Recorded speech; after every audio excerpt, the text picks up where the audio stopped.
Scan for Sovi and straight A's only. Let's go! Binary search is tricky with repeating numbers. Let's trace this code to find the exact index for our target 8.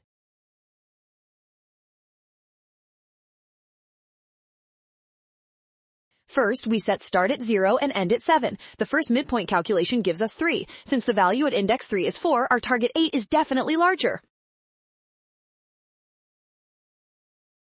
Now we update start to 4 while end stays at 7. The new midpoint is 5. Checking index 5, we find the value is 8, which matches our target value perfectly. Because the code returns the first match found, the method exits immediately. Index 5 is our final answer, making option C the winner.